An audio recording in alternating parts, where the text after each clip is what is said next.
Yo creo que a nivel de un análisis interno como país, el tema va mucho más allá incluso de la regulación de la Unión Europea.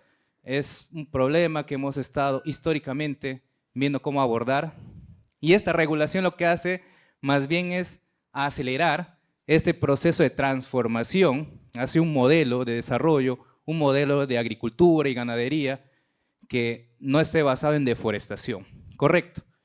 Y parte del problema, la deforestación, tiene múltiples causas, ¿no? Que intervienen, que influyen, pero parte de sus orígenes es un tema económico, ¿no? Y parte de la solución es cómo hacemos para que los productores, los ganaderos, etcétera, sean mucho más competitivos, su actividad sea rentable. No basta solamente con no deforestar, no basta con tener acciones de sostenibilidad. Necesitamos generar incentivos, y hemos hablado, el panel anterior justamente nos ha dado luces de todo esto, Gerardo lo ha dicho enfáticamente, necesitamos incentivos, necesitamos ver cómo cada productor puede aprovechar de mejor forma su actividad. En ese sentido, el panel que me toca moderar tiene tema más allá de la libre deforestación, promoviendo la agricultura y ganadería regenerativa. Vamos a tener la presencia de Fiorella Piscini, que le doy el pase, que, por favor, que es gerente de paisajes futuros de TNC. Aplausos. Que nos va a hablar justamente del tema, nos va a poner en contexto, y vamos a escuchar como parte de este panel a actores muy importantes, ¿no? Partiendo desde quien está vinculado con la actividad y con la deforestación y con los problemas que están en el terreno y las familias, los productores, ¿no? Tenemos la participación del productor, tenemos instituciones que justamente nos van a hablar de qué es lo que se tiene avanzando hasta la fecha, y también parte del gobierno regional de San Martín, ¿no? Para que nos comente desde la política regional de desarrollo económico sostenible qué es lo que se va a impulsar. Entonces, doy pase, por favor, a nuestros panelistas, al señor Johnny Portocarrero, que es un productor ganadero de la Asociación Agroganadera Unido Las Piedras. Por favor, fuerte aplauso, que, bueno, pertenece a Madre de Dios. A Nelson Gutiérrez, gerente de Bosques y Asuntos Indígenas de BBF. Fuertes aplausos también para Nelson. Lucía Hidalgo, que es coordinadora multiprograma de solidaridad. Aplausos también para Lucía. Y finalmente, a Bertano Cárdenas, que es el director regional de la producción del Gobierno Regional de San Martín. Fuertes aplausos también para él. Bien, Fiorella, te escuchamos. Gracias con todos, muy buenas tardes. Ya estamos casi al cierre del evento y después de haber escuchado todas las cosas que todavía se pueden mejorar, porque creo que todo se puede mejorar, ¿no? No solamente es identificar todas las falencias y todas las cosas que no tenemos, sino pensar en cómo solucionamos todas estas deficiencias que tenemos, y creo que es un reto para todos nosotros, sector público, sector privado, cooperación, ONGs, en fin. Creo que todos jugamos un papel importante en sacar adelante todos estos procesos, y todo con la mejor intención de poder ayudar a nuestros productores a permanecer, ¿no? No solamente participar, sino permanecer en el mercado europeo. A mí me han pedido que hable sobre el tema de la agricultura y ganadería regenerativa. Primero quiero presentar quién soy, ¿no? Mi nombre es Fiorella Piscini, yo trabajo en The Nature Conservancy, TNC. TNC es una ONG norteamericana que trabaja desde 1951, ya no quiero hacer sumas y restas, y apoya principalmente la conservación, pero no la conservación vista como la conservación hacia la protección, sino que en TNC Perú nos hemos abocado mucho hacia la conservación con el uso sostenible de los recursos, ¿no? Pensando en que detrás de cada ecosistema hay una familia que necesita alimentarse, hay que darle herramientas para que lo haga de la manera más adecuada, impactando lo menor posible en el entorno natural. Trabajamos mucho temas de agua dulce, océanos, pesca, y hemos regresado después de muchos años a entrar nuevamente con el tema de conservación en la zona andino-amazónica del Perú.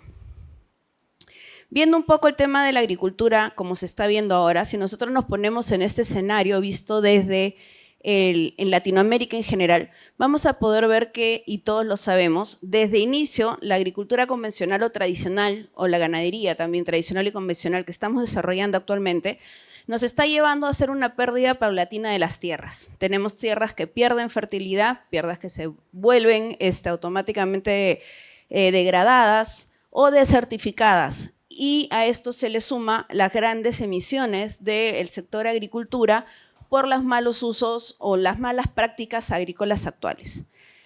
Nosotros, a través de la agricultura regenerativa, lo que promovemos es este cambio de lo convencional, así se ve, hacia lo regenerativo, ¿no? Buscando no solamente la mejora del entorno natural, no estamos hablando solamente de salvar el suelo o los árboles o el ecosistema, sino que también estamos buscando poder darle una resiliencia al productor, resiliencia económica y resiliencia hacia las fluctuaciones del mercado.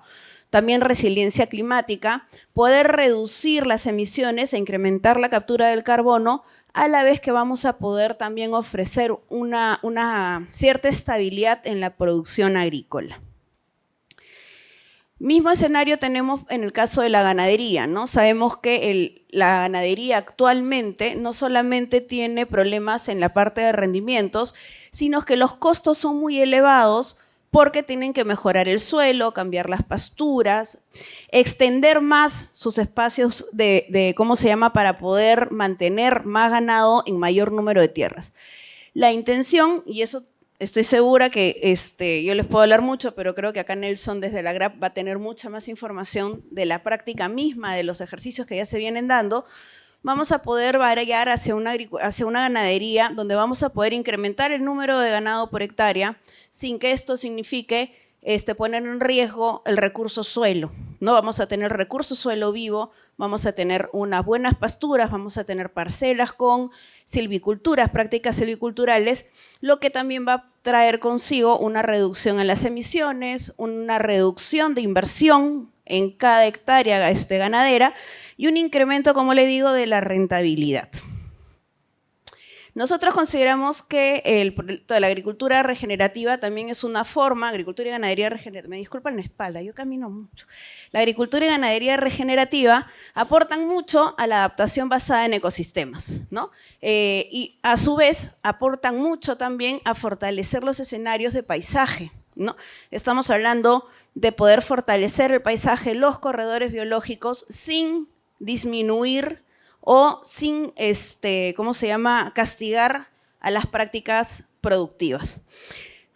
Si analizamos la agricultura y la ganadería regenerativa bien frente a los criterios de adaptación basada en ecosistemas, vamos a ver que ayuda a las poblaciones a adaptarse a las condiciones cambiantes del clima actual. Eso lo vemos aquí, no lo vamos a discutir, ¿no? Los patrones climáticos de precipitación están cambiando, las lluvias cambian no solo de intensidad, sino de volumen y de temporalidad.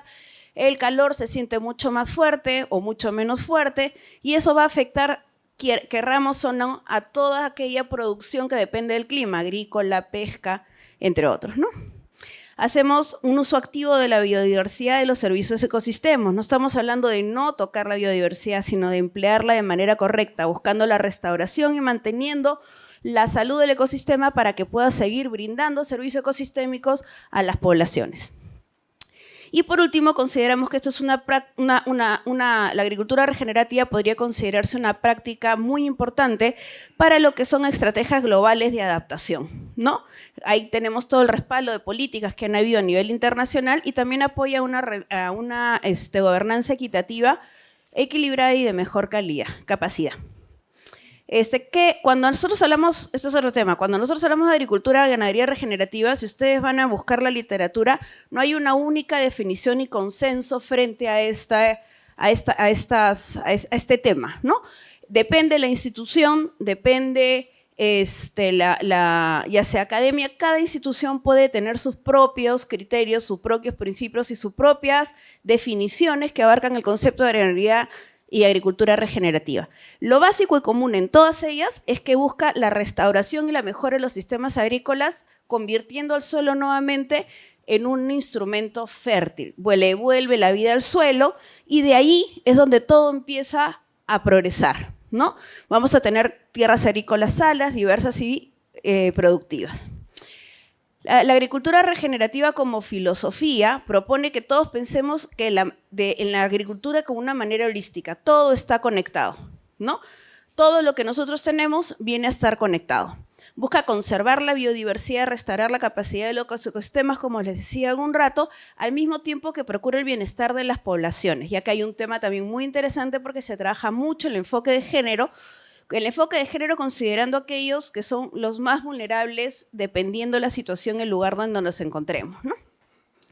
Y por último, también sabemos que no existe, como les decía, unas reglas claras y un enfoque único, ¿no? Hay muchas definiciones diferentes, pero como les digo, todas con la misma base. Desde TNC, nuestra visión de agricultura y ganadería regenerativa se centra principalmente en las intervenciones sinérgicas. No somos conscientes que nosotros solos no podemos hacer mucho, pero como dijeron hace un rato, todos juntos podemos hacer gran cosas. Entonces, la creación de plataformas de cooperación y de integración donde podamos identificar y acordar modelos de negocios regenerativos, poder aportar hacia las reglas y regulaciones para impulsar más estas prácticas regeneradas, estos principios, y también mejorar las normas del sector agrícola. Pero esto no va solo, no podemos pensar exclusivamente en qué cosas hacemos nosotros hacia adentro, también tenemos que pensar un poco en el mercado, ¿no? Si nosotros vemos el mercado, tenemos que buscar esta transformación de un mercado demandante o de un mercado que sea consciente hacia aquellas prácticas que no son solamente o exclusivamente sostenibles, sino que brindan además el tema de un suelo sano, un suelo vivo. Con esto vamos a dar ganancias tanto a las personas como a la naturaleza y obviamente al sector de agricultura y ganadería. Las prácticas, como les decía, no hay un único paquete de prácticas. Cuando nosotros hablamos de ganadería regenerativa o agricultura regenerativa, estamos hablando de prácticas idóneas o ideales para el espacio en el que nosotros estamos tratando de actuar. No podemos hablar de las mismas prácticas de agricultura regenerativa que tenemos en el cacao peruano como el que va a estar en África, por ejemplo, ¿no? Las prácticas podrían diferir, más los principios no. Si hablamos de manera general, casi todas las prácticas se van a agrupar en tres grandes pilares, ¿no? Agrosilvicultura, diversificación agrícola y ganadería sostenible. Los resultados que nosotros estamos seguros, porque ya hay estudios que lo han demostrado que se tienen a través de este tipo de prácticas, primero es mejorar la biodiversidad, mejorar el recurso hídrico y darle salud al suelo. También vamos a tener una mejora en la economía de las comunidades y de las poblaciones y vamos a poder acompañar esta tan preocupante seguridad alimentaria que tenemos frente a nosotros. Al mismo tiempo que vamos a, como les decía hace un rato, hacer estable y resiliente la productividad, rentable, ¿no? Incrementar la rentabilidad de la producción y hacer frente con más fuerza a los cambios o fluctuaciones del mercado. Algunas de las prácticas regenerativas más comunes, por ejemplo, para darnos una idea de qué hablamos cuando hablamos de regenerativo, labranzas de bajo impacto, de diversificación y rotación de cultivo, cultivos de cobertura, agroforestería, pasteo planificado para el ganado y, por último, uso de material orgánico, entre muchas otras, porque también podemos hablar de prácticas, por ejemplo, de economía circular, ¿no? Generar nuestro propio abono. Eso ahí también se puede considerar dentro de los principios de las prácticas de la agricultura y ganadería regenerativa. Si hablamos de beneficios sociales, muchas veces hablamos de este tipo ¿cómo se llama? Estas diferentes formas de producción, pero no vemos los beneficios que nos puede llegar, no solamente en los aspectos sociales. Si hablamos de los sociales, incremento ¿cómo se llama? En el ingreso de los productores por venta, al haber incrementado el volumen de producción y por diversificación. Resiliencia de los efectos del cambio climático, todos los efectos adversos en realidad, empoderamiento de los agricultores, porque tenemos un fuerte componente de capacitación hacia el agricultor, que les va a permitir autonomía y sostenibilidad para todos sus emprendimientos. Desarrollo comunitario y medios de vida, acá hay creación de empleo, ¿no? Estamos creando empleo, fortaleciendo economías locales y hay una gran participación de género a través de reconocimiento de todo el trabajo de las poblaciones más vulnerables. Cuando hablamos del punto de vista económico, y aquí traigo a colación varios estudios que ya se han desarrollado, tenemos que a través de la agricultura y ganadería regenerativa hay un aumento de la productividad. De acuerdo a Rainforest Alliance, que ya tiene mucha experiencia en esto, sobre todo en cacao, se está hablando que la mejora en la producción del cacao ha mejorado la productividad del suelo y eso ha incrementado de entre 20 a 50% los rendimientos por hectárea del cacao. En diversificación de ingresos, acá también tenemos una oferta agrícola forestal mayor que ha incrementado en un 30% aproximadamente los ingresos de las familias que están trabajando medidas regenerativas. En rentabilidad, Climate Farmers dice que después de los 6 primeros años vamos a poder tener hasta un 60% de mayor de rentabilidad comparado con los métodos agrícolas tradicionales. Considerando además que acá tenemos que los abonos orgánicos son más rentables que los tradicionales. Y resiliencia a los precios y demanda del mercado. Beneficios ecológicos, nuevamente, acá estamos hablando de mejora en la fertilidad del suelo, reducción de la erosión, aumento y mejora de la biodiversidad, manejo y aprovechamiento de agua, mejora de paisaje y conectividad e incremento de CO2. Un ejemplo que se hizo en Rhode Island Institute en Estados Unidos, que además es el pionero de la agricultura regenerativa, ¿no? Por más que nosotros pensamos que es un término acuñado recientemente, data de finales de los años, o principios de los años 1940 en Estados Unidos, es un concepto bastante antiguo. Este instituto hizo un estudio y nos dice que por cada 1% de incremento de materia orgánica en el suelo puede incrementar hasta 30.000 litros de agua por hectárea, ¿no? Algunos casos exitosos que nosotros tenemos. Acá voy a mencionar 2 casos. Un caso es el caso del cacao en Tanzania a través de la cooperativa Cocoa. Ellos implementaron agroforestería, biofertilización y capacitación conjunta, ¿no?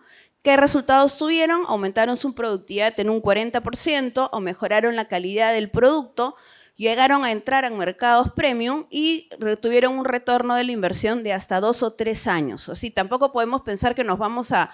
El primer año o los primeros 2 o 3 años son los más difíciles porque obviamente demandan una actividad, una inversión cuya su retorno va a empezar a partir del segundo o tercer año. Me quedan 3 minutos, así que me voy. Acá, igual se los voy a dejar, creo que ustedes se quedan para que puedan leer. Acá tenemos el caso de Rhode Island, de ahí tenemos los resultados de esta experiencia y qué cosa nosotros creemos que necesitamos para impulsar el tema de agricultura regenerativa, ¿no? Primero, uno de los desafíos que hay es que al no tener reglas y no tener definiciones y no tener una cancha delimitada, cualquiera puede decir que está haciendo agricultura regenerativa, ¿no? Cuando nosotros empezamos a hacer la línea base, a ver de nuestro proyecto cómo arrancábamos, nos comentaban que uno de los mayores problemas que se tiene ahorita en campo es que hay productores que han trabajado agricultura regenerativa con una institución y cuando viene otra a tomar la batuta posterior se dan cuenta que muchas de las prácticas que ellos consideraban regenerativas, la nueva institución que está llevando no las considera, ¿no? Entonces, no hay esta continuidad completa dentro de la filosofía o las prácticas, ¿no? Es fácil que los principios, enfoques y prácticas sean percibidos como agendas ideológicas promovidas por los verdes, ¿no? Que no se toca, no se hace, no se ve, no se debe hacer nada, cuando en realidad aquí se busca el bienestar de la naturaleza. Nosotros pensamos que hay que enfocarnos en el bienestar de la gente antes que en el bienestar de la naturaleza, o de lo contrario que caminen juntos, ¿no? Obviamente. Hay un mayor desafío para asegurar el pragmatismo y la evidencia prevalezca sobre el diferentes tipos de ideologías y percepciones infundadas, ¿no? Y abordar las causas estructurales y subyacentes que vamos a tener alrededor de las definiciones. Y por último, y ya porque me están levantando mi papelito, los esfuerzos que buscan cambios y transformaciones del sistema no deben centrarse únicamente del lado de la oferta. Como les decíamos, un gran desafío es atacar también el lado de la demanda, el lado del mercado, y pensar que debemos resolver las causas subyacentes que generan condiciones habilitantes del lado de la oferta, ¿no? Tenemos que abordar el tema de la deforestación, no pensando en la deforestación in situ, sino pensar en qué es lo que acarrea que la gente camine hacia una deforestación, ¿no? Pensar en qué herramientas tenemos que darle a estas personas para que reduzcan la deforestación a través de incrementar, por ejemplo, la productividad por hectárea y hacer más rentables sus propias parcelas. El proyecto Paisaje Futuros es un proyecto que recién está empezando a implementarse en el Perú.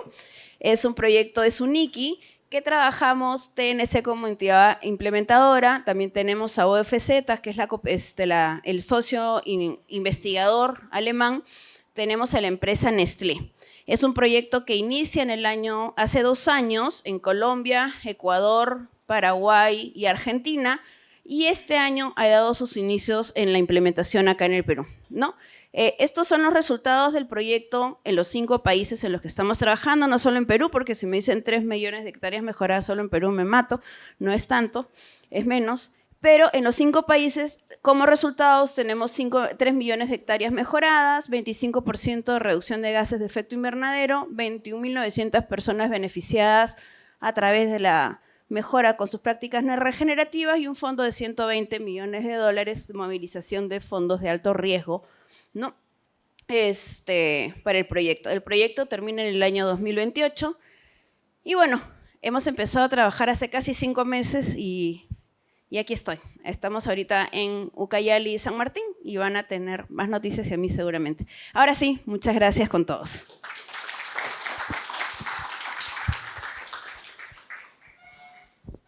Sí, muchas gracias, Fiorella. Bueno, yo me voy a quedar con 2 elementos muy importantes de la presentación. Creo que las definiciones alrededor de agricultura y ganadería regenerativa están por todos lados, todavía no hay un consenso, pero algo que es importante, tenemos que estar de acuerdo en los principios. Y yo me quedo con 2 principios súper importantes, ¿no?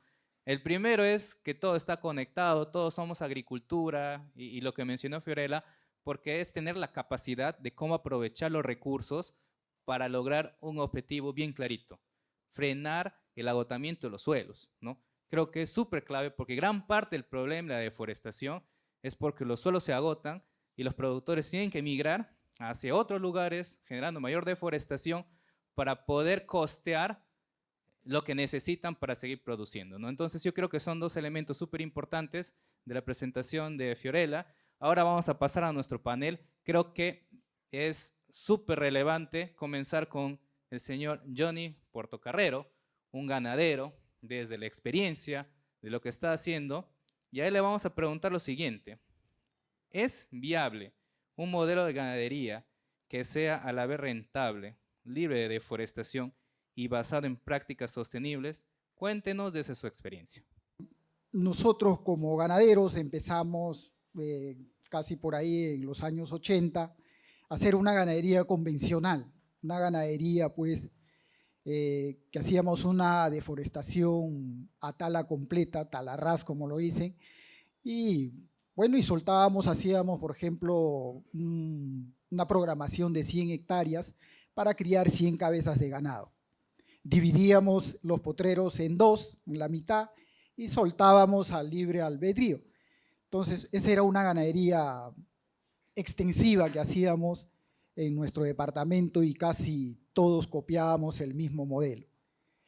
Una ganadería muy poco rentable, los costos de inversión para hacer esa ganadería son baratas, pero en productividad, en rentabilidad, somos muy bajos. Entonces, a raíz de eso vimos otras opciones.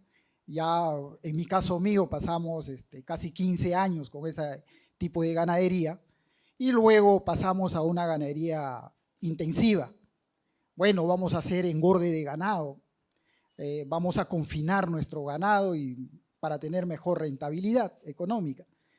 Participamos en un programa del gobierno del estado que es Agroideas, participamos y ganamos un concurso pues de casi más de $500,000 de soles, ¿no?, para hacer engorde de ganado en nuestra localidad, sin tener experiencias.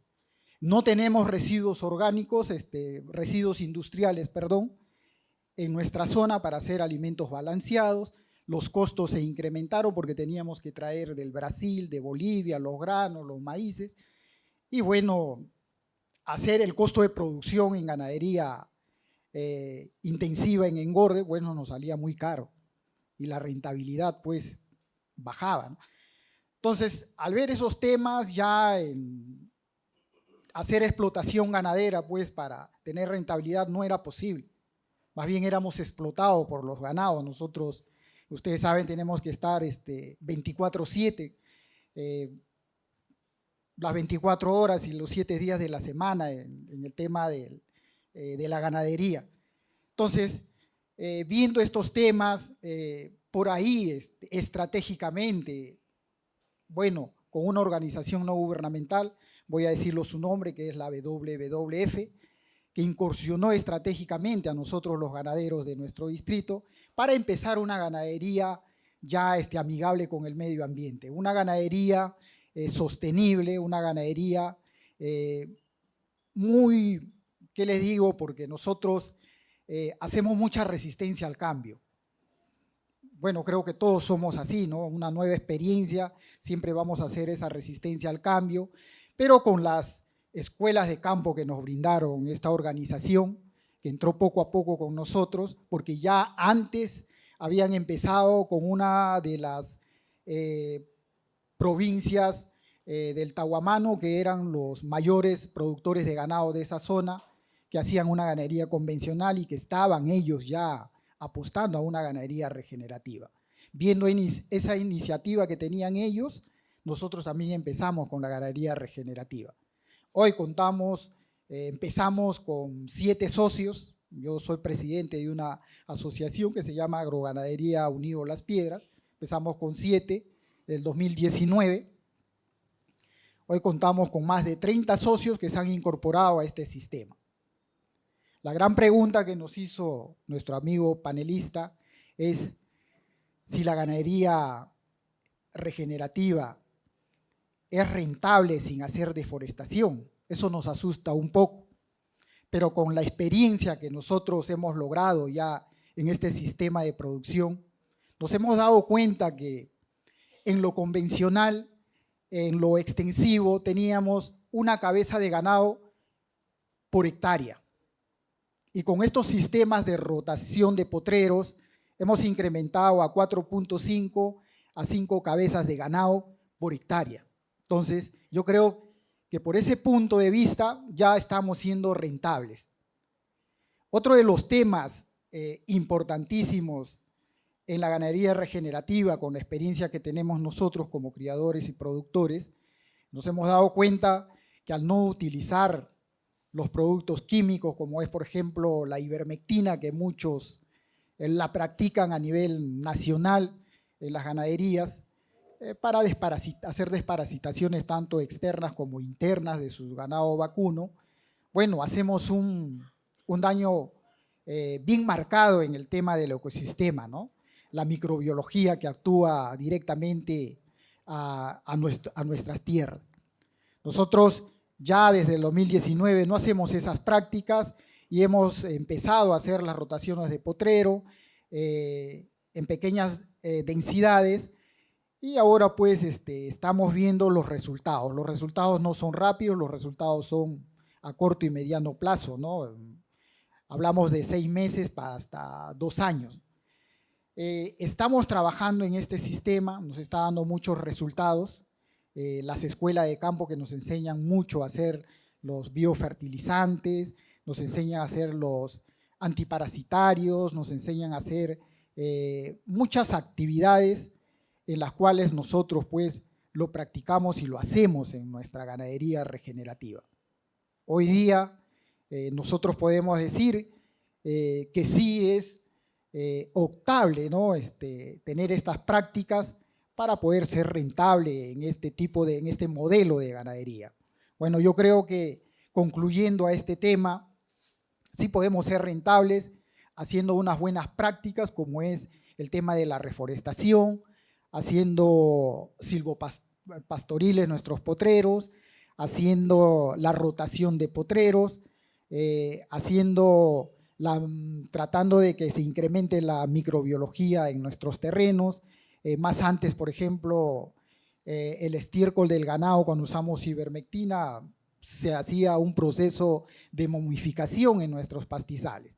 Encontrábamos las excretas del ganado secos, momificados y que no tenían ningún beneficio. Hoy en día, cuando ya no usamos estos químicos, tanto en ivermectina como fungicidas y herbicidas, encontramos que todas las excretas de nuestros animales están siendo modificados orgánicamente ya por unos agentes microbiológicos como son los escarabajos esterquioleros, que ya introducen todo el guano a la tierra, ¿no? Y nos damos cuenta pues que cada ciclo de rotación que hacemos en nuestros potreros está mejorando la calidad del pasto, está mejorando la calidad de nuevas especies que nacen en nuestros predios y así sucesivamente.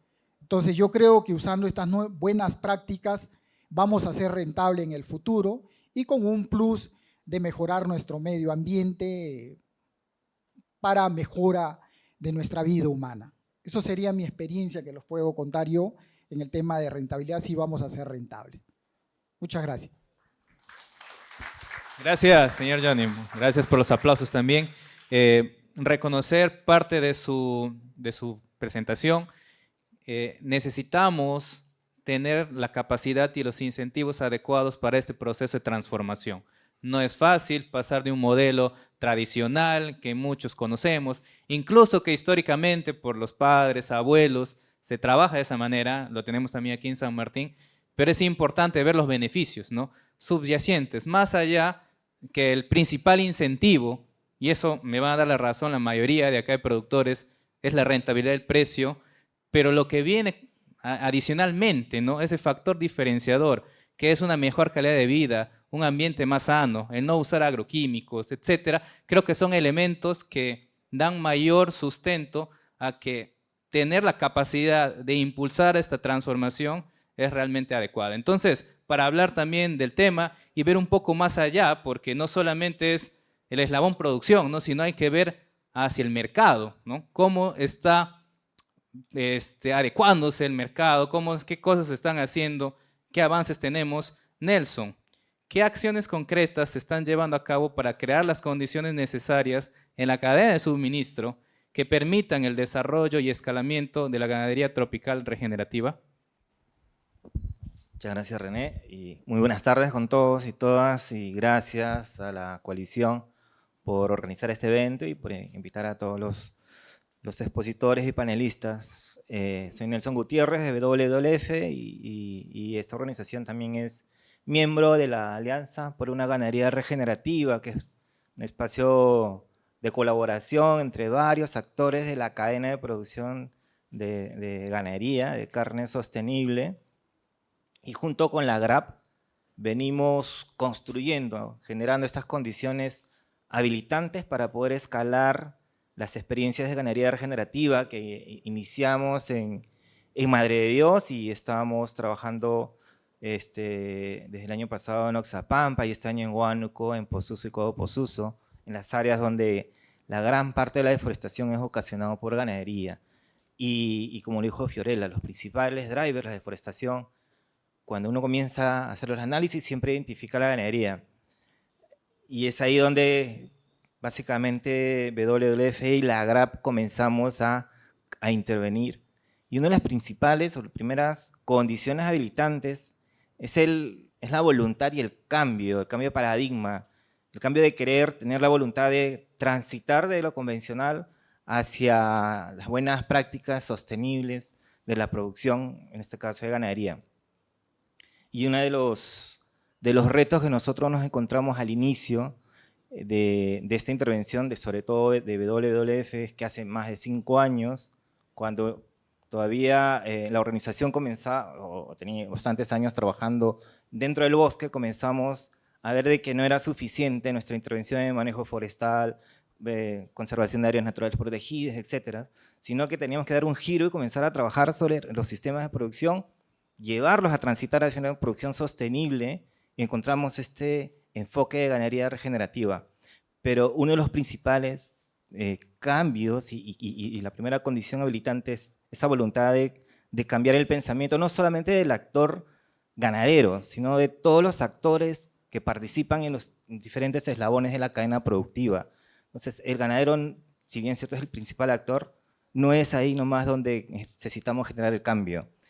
Cuando comenzamos a trabajar con ganaderos los primeros años, hace más de 5 años, tuvimos 2 retos importantes que nos hicieron los ganaderos, los cuales resultado de esta serie de cadenas de condiciones habilitantes que ahora les voy a contar, pero los dos retos importantes fueron el de cambiar esa imagen de los ganaderos, que son los malos de la película, los deforestadores, a convertirlos a los ganaderos en aliados de la conservación, siempre y cuando apliquen prácticas sostenibles con este enfoque de ganadería regenerativa. El segundo reto fue que ganaderos que ya tienen la voluntad de transitar hacia ese cambio, tienen también y tienen esas ganas y esos retos de producir carne carbono neutral.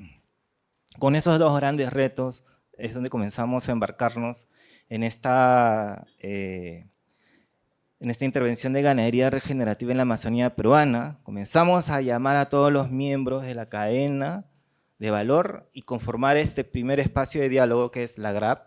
Buscamos que para generar las condiciones habilitantes tiene que haber participación, tiene que haber colaboración entre todos los actores y entre todos los actores comenzar a discutir, identificar cuáles son esos cuellos de botellas que tiene la ganadería en el país y cómo podemos resolverlas, pero también resolverlas con criterios e impactos sociales y ambientales positivos.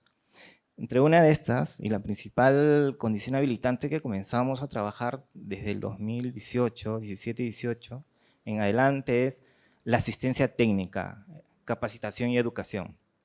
No, hasta hace varios años no ha existido en el Perú capacitación y asistencia técnica especializada para ganadería, para transitar hacia buenas prácticas de ganaderías sostenible y regenerativo. Esto ha ayudado mucho y sobre todo trabajar con las asociaciones ganaderos, trabajar a nivel local, el de diseñar programas de capacitación que tienen que ver con ganadería regenerativa, como el señor Johnny lo acaba de mencionar, el de comenzar a recuperar suelos, reducir uso de insumos químicos, comenzar a planificar y gestionar las pasturas y finalmente restaurar los ecosistemas muertos, ecosistemas degradados, a regenerarlos. Y ahí viene todo el enfoque de restauración. Las escuelas de campo ha sido una de las principales herramientas de cómo estos programas de capacitación que se diseñan con los ganaderos, que se adaptan a cada lugar, puede ser implementado en la práctica con los ganaderos. Las escuelas de campo, siguiendo la metodología de la FAO, ayudan mucho a que todos esos sistemas, programas de capacitación sean implementados por los ganaderos. Unas metodologías bastante interesantes. El enfoque en este programa de capacitación no solamente son con los ganaderos, sobre todo teniendo a la ganadería como una actividad bastante machista, el tener y comenzar a tener enfoques de equidad de género y relevo generacional ha sido otro reto importante que después de 5 años hemos logrado trabajar no solo con el ganadero, sino con la familia ganaderas. Hasta la fecha trabajamos con 500 familias ganaderas que ya están en esta transición de implementación de criterios de ganadería regenerativa. Otra condición habilitante para escalar esta experiencia a nivel de país es trabajar el marco normativo y las políticas públicas. En abril de este año, el Ministerio de Desarrollo Agrario, a través de la Dirección General de Desarrollo Ganadero, generó una resolución ministerial que declara de interés sectorial el promover buenas prácticas de ganadería sostenible. Con esta declaratoria de interés, que da inicio y se abren las puertas y la voluntad política de generar una estrategia nacional de ganadería sostenible para el trópico, y hoy en día se están generando las reuniones sectoriales con todos los representantes de la cadena para comenzar a delinear cuáles son esos criterios y principios para desarrollar ganadería sostenible en la Amazonía. Esta es una de las primeras condiciones, generar el marco político que luego sea vinculante y a partir de ahí comenzar a trabajar a nivel desde lo nacional a lo subnacional y local a través de proyectos de inversión pública, por ejemplo, porque si no hay criterios claros de cómo hacer ganadería en Amazonía, no podemos comenzar a formular proyectos de inversión pública, ¿no? El apalancamiento de fondos. Otro punto importante es el marco de verificación. ¿Quién nos dice cómo se debe hacer ganadería regenerativa? ¿Cuáles son esos principios y criterios? Estamos trabajando junto con la GRAP y los actores de esta cadena, cuáles son esos principios y criterios que deben cumplir el ganadero, el que compra, el que transporta y el que beneficia la carne, el ganado, y cuáles son esos criterios de responsabilidad social y ambiental, los criterios sobre todo de soluciones basadas en naturaleza, porque se aplica. El marco de verificación es esta herramienta que ayuda a verificar que hay ese proceso de transición y que esa carne está criado bajo esas condiciones de ganadería regenerativa o sostenible del trópico. Otra condición importante es el de generar accesos a mercado. Para llegar a tener acceso al mercado no solamente es necesario que los mercados estén dispuestos a pagar un precio premium, sino que necesitamos a que todos los actores de la cadena generen una alianza y estén enfocados en poder conocer los atributos de este producto de ganadería regenerativa que no deforesta, que comienza a restaurar y genera corredores de conectividad de paisaje y de biodiversidad. Conozcan esos atributos de que al estar libre de insumos químicos, también eso no perjudica la salud humana.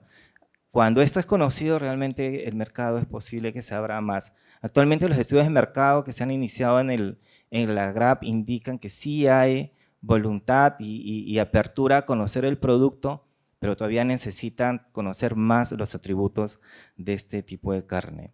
La participación comunitaria y la gobernanza local es otra condición muy importante porque si no se respetan los conocimientos tradicionales, si no se involucran las comunidades dentro del diseño o en el codiseño de estas intervenciones, es muy probable de que esta intervención no sea exitosa. Y la colaboración y los espacios de diálogo es muy importante para poder tener éxito. De hecho, la GRAP es un espacio de diálogo nacional de los actores de la ganadería, pero también existen asociaciones, los comités, las mesas técnicas, que son esos espacios de discusión donde comienzan a discutirse los problemas de la ganadería y cuáles son esas experiencias que buscan mejorar la cadena. Finalmente, los mecanismos financieros y acceso a finanzas sostenibles es algo que se ha venido trabajando en la GRAP, fortaleciendo a funcionarios de gobiernos, sobre todo formuladores de proyectos de inversión pública.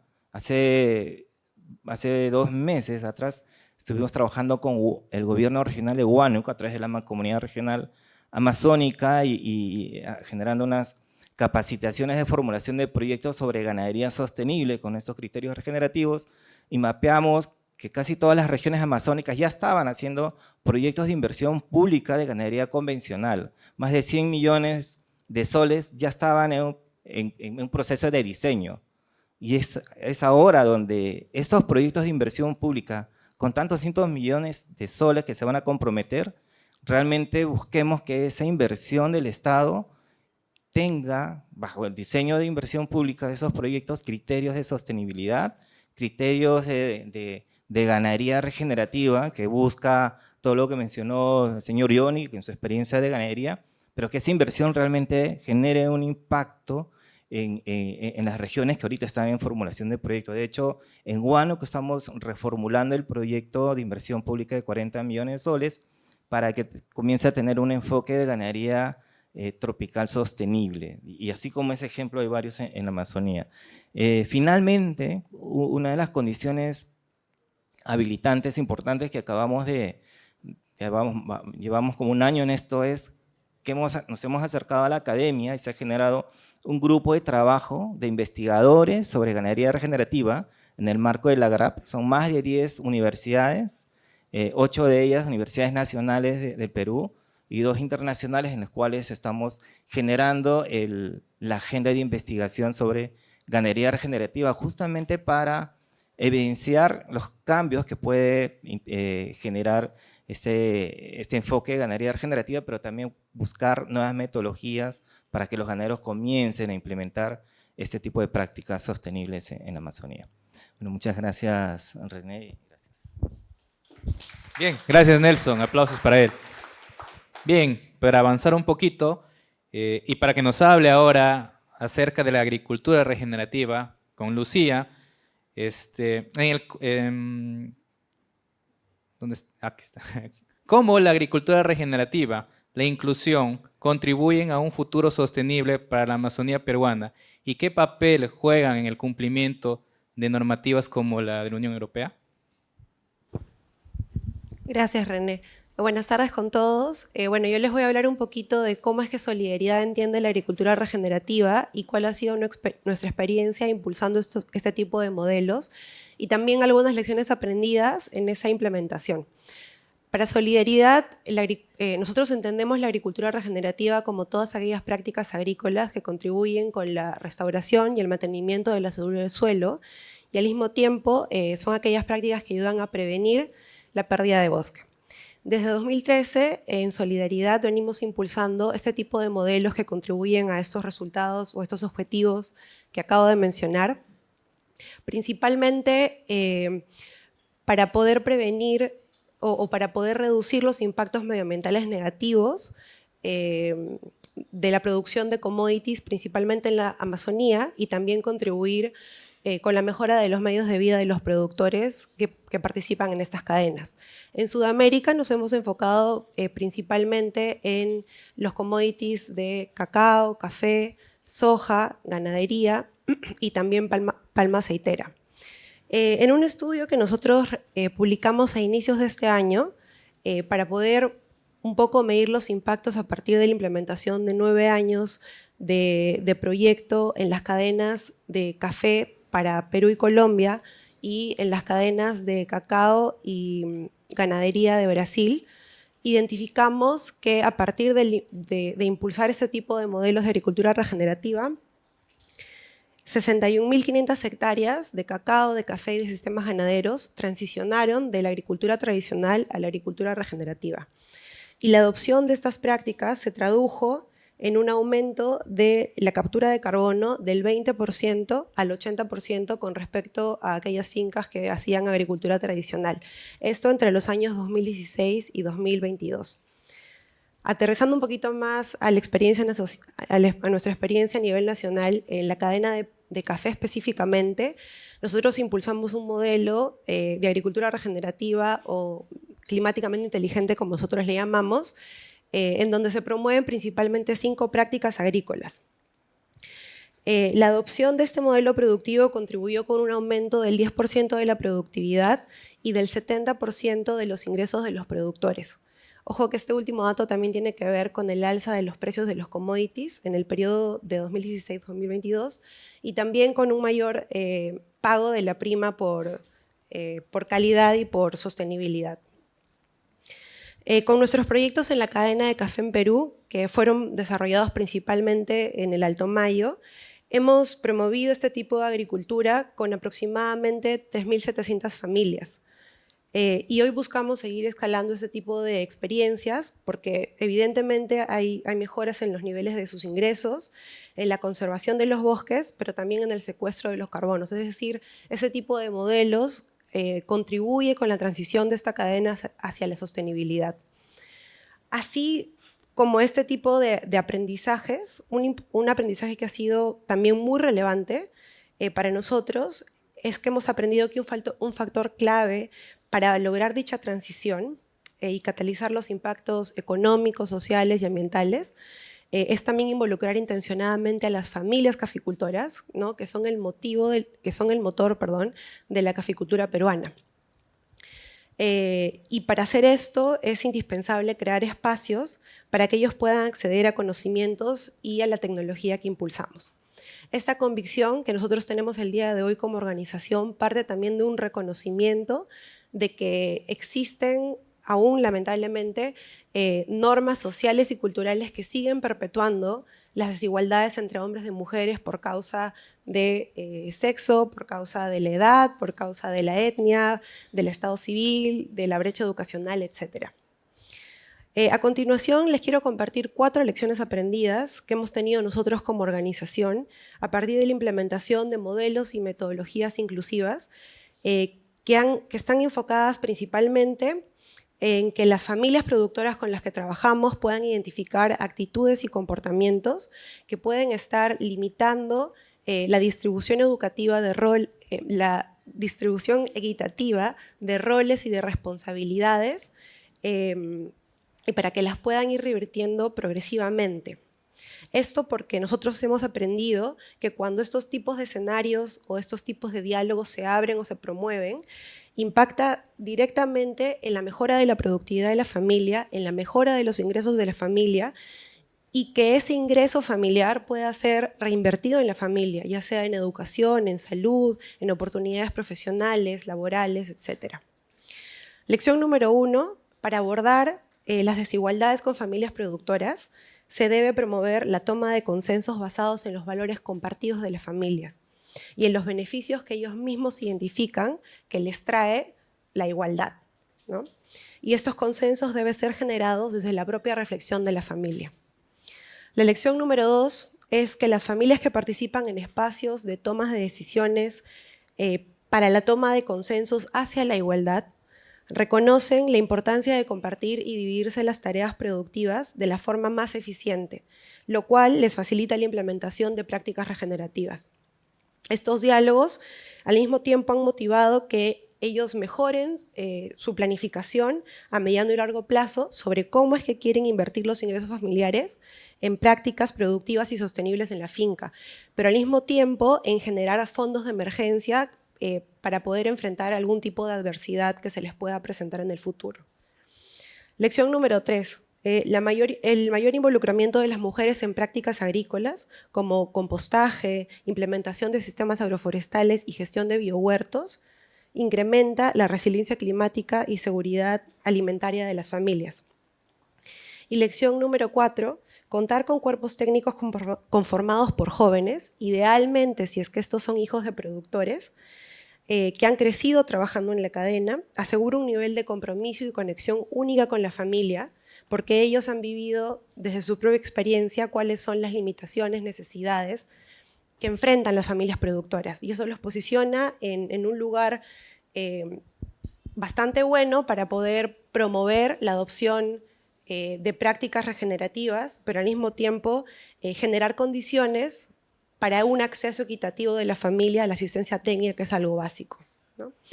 A todos estos aprendizajes hemos llegado gracias a la implementación de estrategias y acciones que han sido informadas de análisis de género que hemos desarrollado en las cadenas donde hemos trabajado y donde estamos trabajando.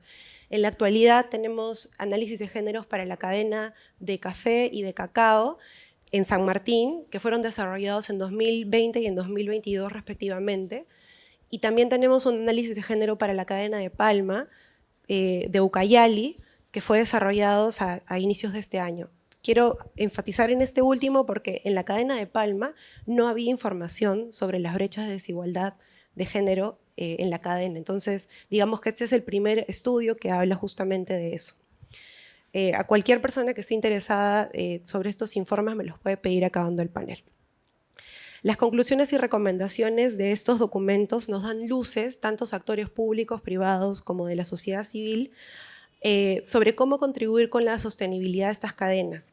La invitación el día de hoy, y ya lo han mencionado bastante, es de que podamos trabajar de manera conjunta para poder lograr esa transición, reconociendo que no podemos hablar de sostenibilidad sin crear mecanismos inclusivos que habiliten el acceso a recursos, a tecnologías, a conocimientos, a todas las personas que hacen parte del proceso productivo sin importar su género, su edad, su etnia, etc.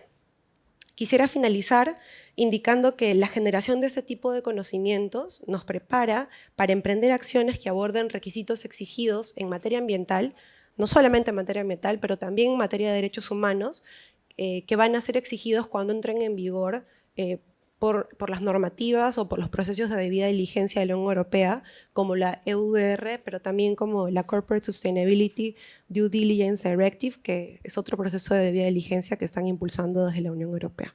Gracias. Muchas gracias a Lucía por el panorama más completo y social que nos ha mostrado. Y para finalizar, y no menos importante, tenemos a nuestro director regional de producción, Alberto Cárdenas, para lo siguiente, ¿no? En el contexto de la política de desarrollo económico sostenible de la región San Martín, ¿podría compartirnos qué experiencias relacionadas con la economía circular se están llevando a cabo en la región y cuáles de estas el gobierno regional ha identificado como prioritarias para impulsar o escalar? Muchas gracias, René. Un saludo cordial a todos. Reciba nuestro saludo de nuestro gobernador regional de San Martín, el empresario Walter Grundy Jiménez, de nuestro gerente de desarrollo económico, el ingeniero Leonel Grande Arista, bueno, mío propio. Agradecer por la invitación. Empezando por ver que a la economía circular como un modelo económico que busca eliminar los residuos y mantener los productos y materiales en uso durante el mayor tiempo posible, como un concepto de la economía circular. El gobierno regional viene interviniendo, valga la redundancia, a nivel de toda la región con diferentes proyectos productivos, tanto agrícolas, ganaderos y acuícolas.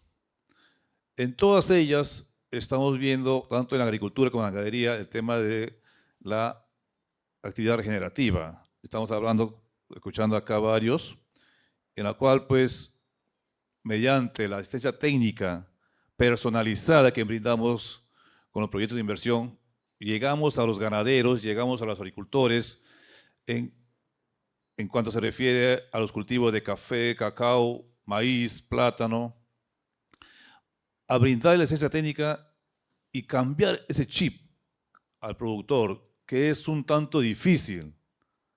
Digo difícil porque me pasó. Mi papá es ganadero, ¿no? Muchos años, ya está por los 80 años en estos momentos.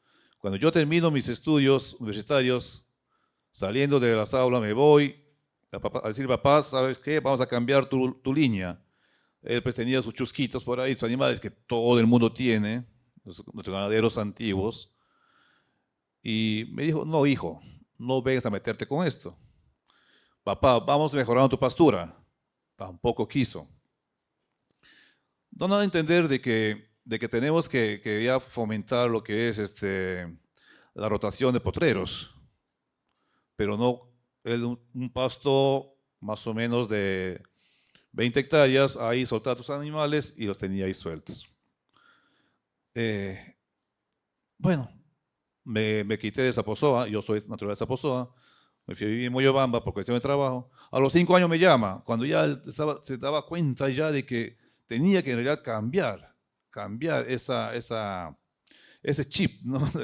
Y me dice, hijo, ven y apóyame por favor para hacer primero los potreros, después cambiar de línea.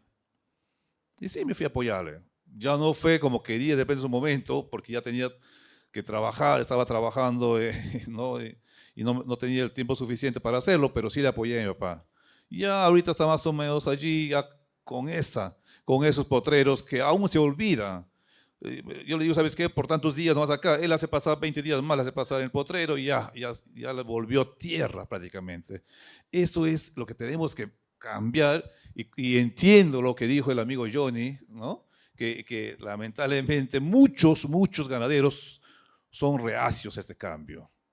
Pero sí, pues sí se puede cambiar. No hablemos de paradigmas, son unos pequeños chips que tienen ellos ahí, pero sí se puede cambiar, ¿no? Yo al menos con mi papá lo hice y considero que muchos podemos hacer esto, ¿no? Entonces, y esa es parte de la ganadería regenerativa, ¿no? Que estamos trabajando como gobierno regional, yendo como repito, a todos los ganaderos que definitivamente solicitan una asistencia técnica personalizada, ¿no? Ya no invitándoles a ya no botar los montes, los bosques, no recuperar los suelos. Tenemos que recuperar los suelos, ¿no? En todo sentido de la palabra, de brindarles la cobertura para que ellos puedan tener sus nutrientes suficientes y se pueda trabajar una actividad o un cultivo X allí, ¿no? Recuperar las aguas. En muchas partes de nuestra región estamos quedando sin agua. Hace 3 días estaba recorriendo toda la región y hay zonas, hay quebradas de que están secas. están secas, más aún en esta época de estiaje, ¿no? Pero bueno, estamos a tiempo todavía. Que no solamente quede acá, amigos, todos somos actores, ¿no es cierto? Hay que intervenir. No solamente quede en acuerdos, en papeles, y actuemos. Considero que sí lo vamos a hacer y siempre digo, alto a la deforestación. Ya no botar los bosques que es el hábitat de muchas especies, tanto en fauna como en flora. Y por qué no decir que también es el lugar donde pueden sobrevivir nuestros hermanos de las comunidades nativas. Ellos son parte de estos bosques. No los eliminemos a ellos. Ellos son nuestros guardianes de esos bosques. No tenemos por qué deshacernos de ellos, haciendo que vengan a la ciudad. No, al contrario, que ellos sigan allí por siempre, ya que de ese modo vamos a tener de repente garantizado en un momento lo que es la medicina natural, porque ellos conocen sin número de variedades que existen en los bosques, ellos mismos se curan. No están saliendo a los hospitales ya a una medicina convencional, ¿no? Ya no. Ellos mismos se curan con sus medicinas naturales, ¿no? Entonces, ahí tenemos que detenernos. Ya no más a la deforestación. Por ello es que estamos nosotros también como gobierno regional socializando, sensibilizando a nuestros productores, tanto ganaderos como agrícolas. Asimismo, quiero comentar un poquito sobre la agricultura. Muchas veces ahí aplicamos lo que es la economía circular. Sembramos 5.000 alevines de tilapia, por decir así. No todos crecen uniformemente, ¿no? No todos crecen así, no todos llegan a los 4 meses a los 300 o 250 gramos. Algunos quedan rezagados, el famoso descarte que conocemos. Entonces, ¿qué debemos hacer? Una gran mayoría hace que estos peces se vayan a los ríos, a las aguas de los ríos. Abren la compuerta de esa agua y se van todos al río. Estamos afectando inmensamente nuestras aguas de los ríos, amigos. Porque esta tilapia es una especie muy precoz y es muy expansiva. Va eliminando, disminuyendo las variedades que son nativas de los ríos.